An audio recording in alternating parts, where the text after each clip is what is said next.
Hello everyone, welcome to Mama in the Kitchen. Today I'm going to show you how to make the Starbucks vanilla bean right at home. So I'm going to show you the ingredients. I have 2 cups of ice, 2 tablespoons of sugar, 2 tablespoons of vanilla extract, 2 cups of vanilla bean ice cream. I'm actually using regular vanilla ice cream today because that's what I have on hand, but vanilla bean is best. And then 1 cup of whole milk. Let's go ahead and get started. So now I'm pretty much just adding all of my ingredients into my blender.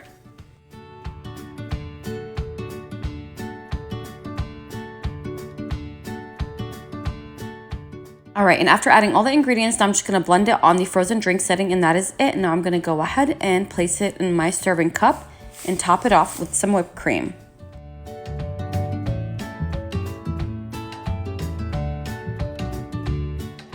And that is it for the Starbucks vanilla bean. Now it's ready to drink. I hope you guys enjoyed this video, and thank you for watching.